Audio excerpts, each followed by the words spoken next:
Hi, I'm Zibby Owens, and you're listening to Moms Don't Have Time to Read Books. This 30-minute podcast features a new author interviewed by me every single day, 365 days a year, for about 30 minutes.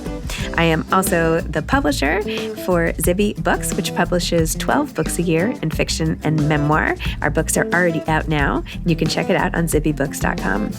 And we have a magazine called Zibby Mag, where we have lots of wonderful essays and lifestyle features. That's at zibbymag.com. We have classes at zibbyclasses.com. And I recently opened a bookstore in LA called Zibby's Bookshop at 1113 Montana Avenue at 11th Street in Santa Monica. I hope that you are able to enjoy some of our other offerings, but this here podcast is the basis of all of it and started in 2018, and no matter what I do, this is basically my favorite thing. Enjoy.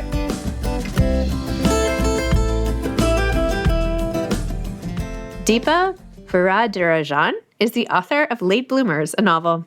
Deepa lives in Atlanta with her husband and 2 children. She is a legal academic and a graduate of Yale Law School. She grew up in Texas and received her BA from the University of Texas at Austin. Her short fiction has appeared in the Georgia Review, and her legal scholarship has appeared in the Yale Law Journal and many other publications. Late Bloomers is her first novel. Welcome, Deepa. Thank you so much for coming on Moms Don't Have Time to Read Books to discuss Late Bloomers, your novel. Thanks so much for having me. I'm so excited to be here. Well, it's always fun talking about dating later in life. Why not? Let's go right into it. So tell listeners about both how you came as a former lawyer, or maybe you still are a lawyer, to write a book. Former? Current? Well, I'm still a law professor, actually. Law professor, okay.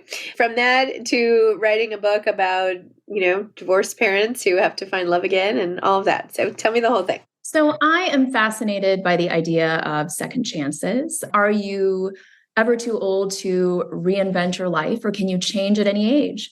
And I wanted to explore that idea through the story of an Indian American family living in a fictional college town in Texas. And the couple at the center of this story, Lata and Suresh Raman, have recently divorced after 36 years of an arranged marriage. And it was Lata's decision to leave, but now they're both figuring out how to start over. And Lata has this job outside the home for the first time at a university library, which she loves. And a professor there asked her on a date, which is this totally new and nerve-wracking experience for her. And her ex-husband, Suresh, is online dating for the first time, and it is not going at all how he expected. And so they're trying for these new beginnings. They're doing these things outside their comfort zone. And meanwhile, their 2 30-something-year-old children, Priya and Nikesh, are struggling to adapt to these changes to their parents' new lives. And they're also trying to sort out their own very messy relationship issues, which they've been hiding from their parents. And so the family members in the story are discovering these secret sides of each other, and they're learning how to let the people they love become these new and evolving versions of themselves. I love that. I got divorced and remarried in my late 30s and 40s, and navigating all those relationships brought me back. I also, by the way, went undercover and helped my mom's best friend go on dating apps at age 70 to try to find somebody for her. Oh, wow. Which was really funny. Nobody was looking for a 70-year-old woman, I'll have you know, on the app. So that was tough. All the people her age were like, we're looking for someone in their 40s. She's like, what? But right. But that's one of Suresh's frustrations in this book, that women are lying about their age online. Yes. Yes. And you had such a funny, the relationship too, between the parents and the kids, and all those adult parent relationships are also hilarious. Can I read like this little section? Of course. And I think maybe because my mother can be like this also. But anyway, so she's talking to her mom, and she said, I cut her off before she could bombard me with instructions for every plant in the yard. Mom, why don't you tell him? I'm never going to remember these instructions. Oh, well, it's his garden now. He can do whatever he wants with it. So is there anything else? At the end of her question, Mom inhaled a quick but noticeable breath. Anything else? This was how my mother ended all our phone conversations. The expectant pause, the tremulous hope before the word else. This was the point in the conversation where I imagined my mother bracing herself, desperate for some kind of announcement, that is, the nuptial kind, the kind that would finally relieve her of the fear that I'd die childless and alone. While my father's lack of subtlety took the form of antagonistic questioning in my living room, my mother's took the equally exasperating, though less confrontational form of the pregnant pause. And then you go through all of this, and then at the end you say, I stuffed the indignation down my throat and swallowed. Nope, I said. That's it. Nothing else, Mom. What about you? Everything okay? And then there's a thing on the next page. But then quickly you say, and just like that, my anger turned to shame. My mother was alone. She was growing old in a crappy condo. She spent her days working in a library with obnoxious college-age freaks. Honestly, what kind of daughter was I? So, yes. Yeah, there's that, back and forth. Like on the one hand, she's so frustrated that they seem to be obsessed, both her parents, with the fact that she's unmarried. They're so worried about her. And, at the same time, she's frustrated by it. But then she also thinks to herself, well, am I doing something wrong? Have I gone off track somewhere? So there's that, back and forth for her, which, being someone myself who got married in her early 30s, I remember that. So I feel like our parents, there never ceases to be expectations of any kind, whether it's professional or personal or related to the kids or something, I just feel like there's always some way falling short or I don't know, something. There is something. And I think, one of the themes in this book is, is it harder to parent young children? Is it harder to parent older children? I think the answer is it's just all hard. Yeah. Every stage of parenting at, it is hard. And now that I'm on the other side of it and I am a parent too, I think I feel a lot more sympathy for my own parents. And, in a way, that process of becoming a parent myself, helped me understand these characters a bit more. And I think helped me find particularly Lata's voice. And so I read that the inspiration for this came at a dinner with your husband's friend, or his parents had gotten divorced or something like that. Tell me about the inspiration. There was some sort of... Yeah, so the characters are this product of my imagination, but the very first spark of inspiration came almost 20 years ago. At the time, I was dating an Indian American man, and his parents had recently divorced. And his dad was experimenting with online dating. And I remember him saying something to us along the lines of, I want to try it your way this time. And I remember being struck by that and thinking, it's a really brave thing to try to start over later in life. And at the same time, I was in my 20s and I was having these relationship issues. And all of that got me thinking, I haven't read a story before about recently divorced Indian couple, my parents' age, and their adult children all going through romantic turmoil at the same time. I want to read that story. Maybe I can figure out how to write it, And at the same time, the parents in the story, Lata and Suresh, they had an arranged marriage. Theirs didn't work out. My parents also had an arranged marriage. Lucky for me, though, they have been married for almost 5 decades. They have a very, successful marriage. But when I was younger, it was always this object of fascination to me, how they met, the fact that they didn't really know each other and then they got married. And I've always felt like it's kind of the stroke of luck that they turned out to be so compatible. But there have been moments where I've thought, what if it had gone another way? And this story is kind of that alternate path, that imaginary what if. We run a publishing company also. Our first book was called My What If Year. And it's about a woman who decided that she wasn't that happy with her life and took on 4 other internships. But the reason I bring it up is when you started off saying that the whole theme of the book and something you're so interested in is what if, and what about second acts? And is it ever too late to redo where you are? And what does that mean? Anyway, I feel like it's very much aligned. It's a question on everyone's minds these days. Yeah. And you asked me earlier about my own process, how I went through, becoming a lawyer and then writing this book. And so that whole idea of a second act, a second chance really resonates with me now because I'm, a debut author in my 40s after having had this career as a lawyer and a law professor. And so, that question resonates with me in my own life too.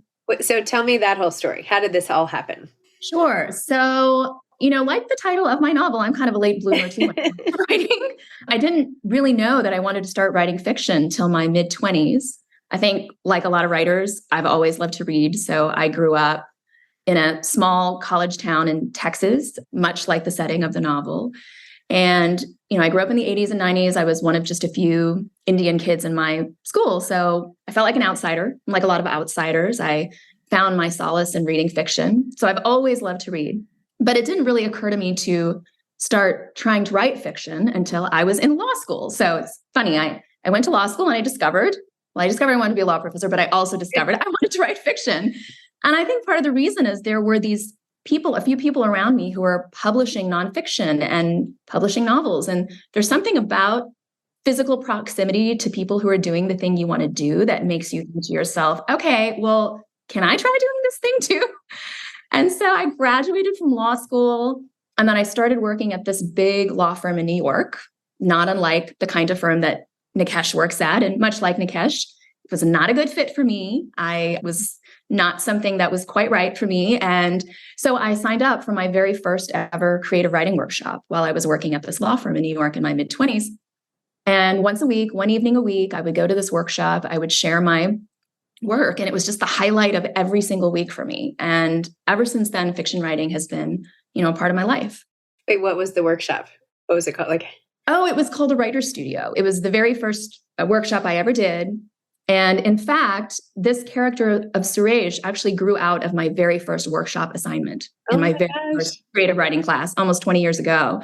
I remember the assignment was, we read a little part of a short story from a collection called Sam the Cat by Matthew Clam, which is a terrific collection. And we were supposed to come back with 2 pages written in a first-person narrator point of view. And so I had this idea for this character of a recently divorced Indian man in his late 50s who was, trying to start over. And I brought in these 2 pages. And, there's something about being in a workshop. You can tell when something has gone over well, when people are responding to something. And so I thought, okay, I have something here. But at the time, I thought it was just going to be a short story because I did not have the confidence at that moment to think, oh, I can write a novel. So I thought it was going to be this short story, and I worked on it, and I couldn't get it to work as a short story. And so I put it away for a couple of years, and then I came back to it because I hadn't forgotten about Suresh. And when I came back to it, I started thinking a lot more about his ex-wife, Latha, and his daughter, Priya. And I started wanting to write from their points of view too. And at that point, I realized, okay, this is not a short story. This is a novel. And, I just kept working on it in sort of fits and starts, putting it away, taking it back out. I really didn't have a very straightforward process at all. It was just me sort of fumbling my way in the darkness, trying to figure out how to write a novel. And yeah, so here 17 years later, it's coming out. So did you have a period where you were working on it much more intensely? Did the pandemic help you finish it, or how did that all play into it? Yeah, there were periods where I was working on it more intensely. And in fact, during the pandemic, I was revising it. And, I remember thinking to myself, because part of what I struggled with, I sort of struggled with 2 things. One was, when do you let go of something, which can be hard to know, right? When is the right moment to send it out to try to get an agent? Do you keep revising? Do you keep tinkering with it? And the other thing I struggled with, because I, encountered periods of rejection, I also struggled with, well, should I put this away and move on to something new? And so in the pandemic, I went back and looked at this, and I was revising it, and I thought to myself, okay, this is the last time. I'm going to send it out. And if it doesn't work out, then I'm going to move on to a new project. And, luckily I sent it out, and I found this amazing agent in December of 2020. And it was strange to have this joyful news at a time where, there was so much pain and hardship. But in my mind, that was sort of going to be my last time with this. If it didn't work out, it was time to move on. So it turns out the timing was perfect. There you go. Yeah. Who knew? Did you ever read the children's book called Leo the Late Bloomer? No, I did not. Oh my gosh, you have to get that.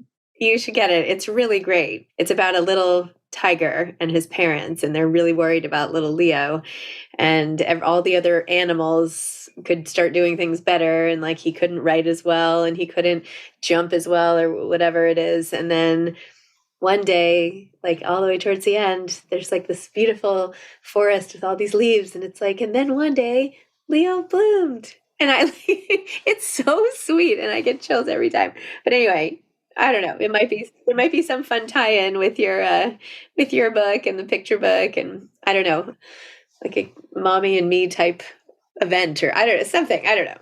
Could be. I love that. I have to get that for my nephew. It's really cute.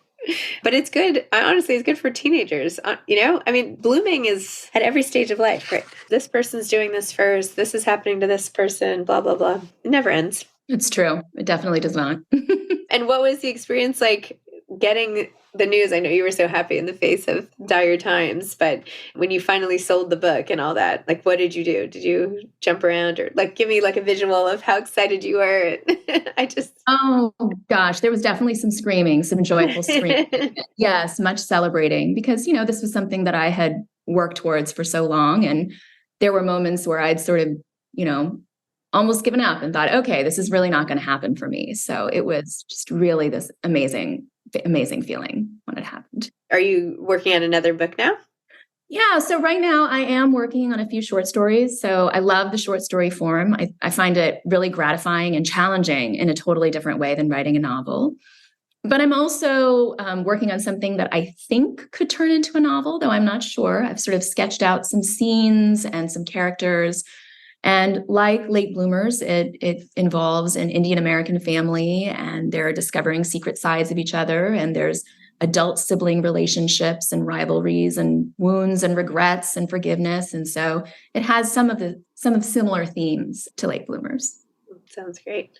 Yeah. So what in the process so far, of the publishing process at least, has surprised you or wasn't what you thought it would be when you had hoped to get a book published for those years? Like what has happened that you weren't expecting, or good or bad?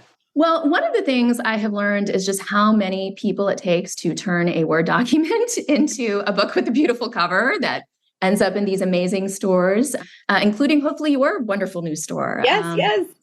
Yeah. And so, everyone from your brilliant editor to the art designers who have this beautiful aesthetic sense and can come up with a terrific cover, to the copy editors who are so meticulously finding things that you had not anticipated. And it's just so many wonderful, people that are contributing their talents to help your book reach the world. So that to me was something that was very pleasant to discover. And tell me about what you teach at law school and how you marry these two different pieces of your life now. Well, I teach intellectual property law and innovation. So that's my area. And I love being a law professor. I love teaching students. And they're very different, right? They're totally two different types of jobs, fiction writing and being a law professor. But I think for me, in a way, they have gone well together. I mean, time is always tricky. You're always trying to find the 25th hour of the day. As I'm sure you can imagine, you manage to do so many things. But I think for me, because the fiction writing process is so full of uncertainty, and it's uncertain at every stage. You start a short story or you start a novel, and you really don't know if you're going to get it to work until deep into it, right? I have this short story that I've actually been working on and off for 3 years, and I'm thinking that I might ditch it because I can't figure out how to make it work. And so there's uncertainty at the writing process. There is uncertainty at the stage when you're sending your manuscript out and hoping that you'll get an agent. And when that happens, if that happens, then there's uncertainty in sending it out and hoping that you'll find an editor who also loves your book. And then if that miraculously happens, you're sending it out into the world and hoping reviewers will like it and people will buy it. So it's just uncertainty at every stage of the process. And I'm a person, by nature, I don't really thrive in conditions of uncertainty. So it's been really nice to have this other career, which offers more certainty and offers more sort of daily sources of affirmation. Like I can teach a class and a student might email me and say, hey, that was a really great class. And I can carry that, and that helps kind of me power through this other part of my life where for many years I was sending things out into the world and getting only rejection. So, in a way, they do go together for me. I love that. So nice. So what advice would you have then for the aspiring author? I think my number one piece of advice would be to be persistent, keep trying, don't give up, try to power through the rejection and the hard moments. I would also say try as much as you can to focus on what you love about the process of writing, focus on trying to get better at the craft, because focusing on ends and outcomes, you really don't have much control over those. So I think for sanity's sake, it's much better to really try to focus on how do I get better at this? What do I love about the process of writing? And I think one other thing I would say is, try to be patient and kind to yourself. I know that pretty much every birthday I hit from age 30 on, I would spend a few moments kind of scolding myself, like, why aren't you done yet? Why haven't you gotten an agent yet? Why haven't you published it yet? Why are you failing at this? And I just wish I had been kinder to myself because I don't I don't think it made the process any faster, And so I think I would tell people that too. That's great advice. I love it. And how about any online dating advice, or dating in your older years, or dealing with your kids while you're dating? Any of that? Oh, goodness. I don't know that I have good advice for that. I had a very brief period where I tried online dating, and it really did not work out for me. I don't think I'm the right person to give advice about that. Oh, did you have to go and did you ever pretend to get in to be the character? Do you know what I mean? Or was it all in your imagination? I could see making a profile of the character, which would actually be really funny to do now, have him be a character on a dating app. Oh, yeah, that's true. Well, it was my imagination, but I've also definitely had friends who have gone through the process of internet dating. So I've definitely, asked and picked up information along the way. So amazing. And are you reading anything good? Yes, I just finished a couple of great novels, actually. I just finished this novel called Sorrow and Bliss by Meg Mason. I love that book. Oh, that book is so good. I think I missed it when it came out, because it came out during the pandemic and I was just Zoom school craziness mode. So I think I missed it, but it is just such a beautiful book. And it has that wonderful combination of humor and heartbreak, which I just love in books. So I loved that. And then I recently read Tomorrow and Tomorrow and Tomorrow by Gabrielle Zevin, which I keep hearing about. And I thought it was great. And it gave me this new appreciation for video games and video game designers, which my 9-year-old son is very happy to hear. Trying to convince me how video games are the best. And then I always like to kind of have a couple of short story collections in the mix. I like to kind of read a short story before I go to sleep. So I've been revisiting 2 collections I read a while ago, which I loved. One is called Bobcat and Other Stories by Rebecca Lee, and it's wonderful. The stories are funny and surprising and so smart. And then a collection called Cowboys and East Indians by Nina McConigley, which I think is terrific too. And a lot of these stories feature Indian American characters in Wyoming. So it's really interesting. Wow. That's exciting. Yeah. Awesome. Yeah. And by the way, great job having that all thought through. Whenever anybody asks me, I'm like, what am I reading? What did I just finish? I know it was really good. Well, luckily I've had a really good run of reading lately. Yeah. They've been really good. Yeah. That's awesome. Amazing. Well, thank you so much for coming on Moms Don't Have Time to Read Books, Late Bloomers, and best of luck with everything coming down the pike. Exciting. Thank you so much. I've enjoyed this so much. Thank you. Thank you. Take care. Bye. Thanks for listening to this episode of Moms Don't Have Time to Read Books. Don't forget to follow me on Instagram at Zibby Owens and at Moms Don't Have Time to Read Books.